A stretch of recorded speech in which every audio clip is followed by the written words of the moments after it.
A Room with a View. Chapter 13. How Miss Bartlett's boiler was so tiresome. How often had Lucy rehearsed this interview, but she had always rehearsed them indoors, and with certain accessories which surely we have a right to assume. Who could foretell that she and George would meet in the rout of a civilization, amidst an army of coats and collars and boots that lay wounded over the sunlit earth? She had imagined a young Mr. Emerson, who might be shy or morbid or indifferent or furtively impudent. She was prepared for all of these, but she had never imagined one who would be happy and greet her with the shout of the morning star. Indoors herself, partaking of tea with old Mrs. Butterworth, she reflected that it is impossible to foretell the future with any degree of accuracy, that it is impossible to rehearse life. A fault in the scenery, a face in the audience, an eruption of the audience onto the stage, and all our carefully planned gestures mean nothing, or mean too much. I will bow, she had thought. I will not shake hands with him. That will be just the proper thing. She had bowed, but to whom? To gods, to heroes, to the nonsense of schoolgirls. She had bowed across the rubbish that cumbers the world. So ran her thoughts, while her faculties were busy with Cecil. It was another of those dreadful engagement calls. Mrs. Butterworth had wanted to see him, and he did not want to be seen. He did not want to hear about hydrangeas, why they changed their color at the seaside. He did not want to join the C.O.S. When cross he was always elaborate, and made long, clever answers where yes or no would have done.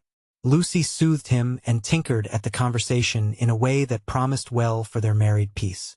No one is perfect, and surely it is wiser to discover the imperfections before wedlock. Miss Bartlett, indeed, though not in word, had taught the girl that this our life contains nothing satisfactory. Lucy, though she disliked the teacher, regarded the teaching as profound, and applied it to her lover. "Lucy," said her mother when they got home, "is anything the matter with Cecil?" The question was ominous. Up till now Mrs. Honeychurch had behaved with charity and restraint. "No, I don't think so, Mother. Cecil's all right.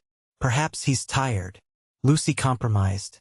Perhaps Cecil was a little tired. Because otherwise, she pulled out her bonnet pins with gathering displeasure. Because otherwise I cannot account for him. I do think Mrs. Butterworth is rather tiresome, if you mean that. Cecil has told you to think so. You were devoted to her as a little girl, and nothing will describe her goodness to you through the typhoid fever. No, it is just the same thing everywhere. Let me just put your bonnet away, may I? Surely he could answer her civilly for 1/2 hour? Cecil has a very high standard for people, faltered Lucy, seeing trouble ahead. It's part of his ideals. It is really that makes him sometimes seem. Oh, rubbish. If high ideals make a young man rude, the sooner he gets rid of them the better, said Mrs. Honeychurch, handing her the bonnet. Now, Mother, I've seen you cross with Mrs. Butterworth yourself. Not in that way. At times I could wring her neck, but not in that way. No, it is the same with Cecil all over. By the by, I never told you. I had a letter from Charlotte while I was away in London. This attempt to divert the conversation was too puerile, and Mrs. Honeychurch resented it. Since Cecil came back from London, nothing appears to please him. Whenever I speak he winces. I see him, Lucy. It is useless to contradict me. No doubt I am neither artistic nor literary nor intellectual nor musical, but I cannot help the drawing-room furniture. Your father bought it and we must put up with it, will Cecil kindly remember. I see what you mean, and certainly Cecil oughtn't to. But he does not mean to be uncivil, he once explained. It is the things that upset him. He is easily upset by ugly things. He is not uncivil to people. Is it a thing or a person when Freddie sings? You can't expect a really musical person to enjoy comic songs as we do. Then why didn't he leave the room? Why sit wriggling and sneering and spoiling everyone's pleasure? We mustn't be unjust to people, faltered Lucy. Something had enfeebled her, and the case for Cecil, which she had mastered so perfectly in London, would not come forth in an effective form. The two civilizations had clashed. Cecil hinted that they might, and she was dazzled and bewildered, as though the radiance that lies behind all civilization had blinded her eyes. Good taste and bad taste were only catchwords, garments of diverse cut, and music itself dissolved to a whisper through pine trees, where the song is not distinguishable from the comic song. She remained in much embarrassment, while Mrs. Honeychurch changed her frock for dinner, and every now and then she said a word, and made things no better. There was no concealing the fact, Cecil had meant to be supercilious, and he had succeeded. And Lucy, she knew not why, wished that the trouble could have come at any other time. "Go and dress, dear. You'll be late." "All right, mother." "Don't say all right, and stop. Go." She obeyed, but loitered disconsolately at the landing window. It faced north, so there was little view and no view of the sky. Now, as in the winter, the pine trees hung close to her eyes. One connected the landing window with depression. No definite problem menaced her, but she sighed to herself, "Oh dear, what shall I do? What shall I do?" It seemed to her that everyone else was behaving very badly, and she ought not to have mentioned Miss Bartlett's letter. She must be more careful.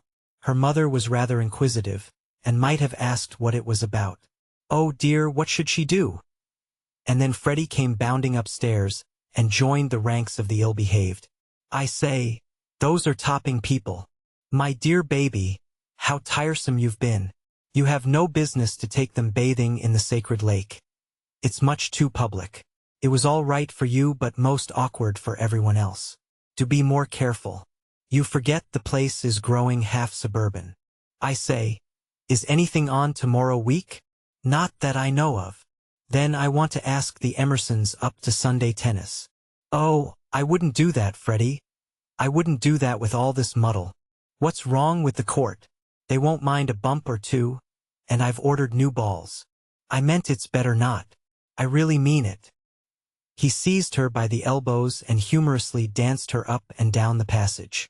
She pretended not to mind, but she could have screamed with temper. Cecil glanced at them as he proceeded to his toilet, and they impeded Mary with her brood of hot water cans.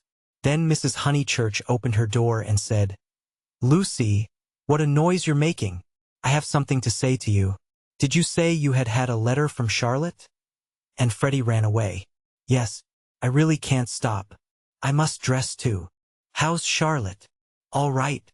"Lucy," the unfortunate girl returned. "You've a bad habit of hurrying away in the middle of one's sentences. Did Charlotte mention her boiler?" "Her what?" "Don't you remember that her boiler was to be had out in October, and her bath cistern cleaned out and all kinds of terrible to-doings?" "I can't remember all Charlotte's worries," said Lucy bitterly. "I shall have enough of my own, now that you are not pleased with Cecil." Mrs. Honeychurch might have flamed out. She did not. She said, "Come here, old lady. Thank you for putting away my bonnet. Kiss me."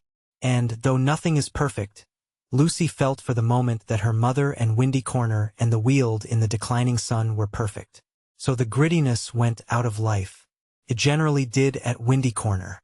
At the last minute, when the social machine was clogged hopelessly, one member or other of the family poured in a drop of oil. Cecil despised their methods, perhaps rightly. At all events, they were not his own. Dinner was at 7:30. Freddie gabbled the grace, and they drew up their heavy chairs and fell to. Fortunately, the men were hungry. Nothing untoward occurred until the pudding. Then Freddie said, "Lucy, what's Emerson like?" "I saw him in Florence," said Lucy, hoping that this would pass for a reply. "Is he the clever sort? Or is he a decent chap? Ask Cecil. It is Cecil who brought him here." "He is the clever sort like myself," said Cecil. Freddie looked at him doubtfully. "How well did you know them at the Bertolini?" asked Mrs. Honeychurch. "Oh, very slightly. I mean, Charlotte knew them even less than I did." "Oh, that reminds me. You never told me what Charlotte said in her letter." "One thing and another," said Lucy, wondering whether she would get through the meal without a lie. "Among other things, that an awful friend of hers had been bicycling through Summer Street. Wondered if she'd come up and see us, and mercifully didn't." "Lucy, I do call the way you talk unkind." "She was a novelist," said Lucy craftily. The remark was a happy one, for nothing roused Mrs. Honeychurch so much as literature in the hands of females. She would abandon every topic to inveigh against those women who, instead of minding their houses and their children, seek notoriety by print.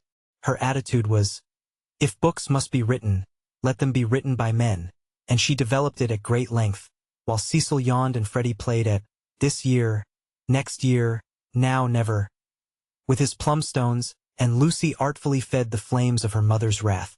But soon the conflagration died down, and the ghosts began to gather in the darkness. There were too many ghosts about. The original ghost, that touch of lips on her cheek, had surely been laid long ago. It could be nothing to her that a man had kissed her on a mountain once. But it had begotten a spectral family, Mr. Harris, Miss Bartlett's letter, Mr. Beebe's memories of violets, and one or other of these was bound to haunt her before Cecil's very eyes. It was Miss Bartlett who returned now, and with appalling vividness. I have been thinking, Lucy, of that letter of Charlotte's. How is she? I tore the thing up. Didn't she say how she was? How does she sound? Cheerful. Oh, yes, I suppose so. No, not very cheerful, I suppose. Then, depend upon it, it is the boiler. I know myself how water preys upon one's mind. I would rather anything else, even a misfortune with the meat. Cecil laid his hand over his eyes. So would I, asserted Freddie, backing his mother up. Backing up the spirit of her remark rather than the substance. And I have been thinking, she added rather nervously, surely we could squeeze Charlotte in here next week, and give her a nice holiday while the plumbers at Tunbridge Wells finish. I have not seen poor Charlotte for so long. It was more than her nerves could stand. And she could not protest violently after her mother's goodness to her upstairs. Mother, no, she pleaded. It's impossible. We can't have Charlotte on the top of the other things. We're squeezed to death as it is. Freddie's got a friend coming Tuesday, there's Cecil, and you've promised to take in Minnie Beebe because of the diphtheria scare. It simply can't be done. Nonsense. It can. If Minnie sleeps in the bath. Not otherwise. Minnie can sleep with you. I won't have her. Then, if you're so selfish, Mr. Floyd must share a room with Freddie. Miss Bartlett, Miss Bartlett, Miss Bartlett, moaned Cecil, again laying his hand over his eyes. It's impossible, repeated Lucy. I don't want to make difficulties, but it really isn't fair on the maids to fill up the house so. Alas, the truth is, dear, you don't like Charlotte. No, I don't, and no more does Cecil. She gets on our nerves. You haven't seen her lately, and don't realize how tiresome she can be, though so good. So please, Mother, don't worry us this last summer, but spoil us by not asking her to come. Hear, hear, said Cecil. Mrs. Honeychurch, with more gravity than usual, and with more feeling than she usually permitted herself, replied, This isn't very kind of you too. You have each other and all these woods to walk in, so full of beautiful things. And poor Charlotte has only the water turned off and plumbers. You are young, dears, and however clever young people are, and however many books they read, they will never guess what it feels like to grow old. Cecil crumbled his bread. I must say Cousin Charlotte was very kind to me that year I called on my bike, put in Freddie. She thanked me for coming till I felt like such a fool, and fussed round no end to get an egg boiled for my tea just right. I know, dear. She is kind to everyone.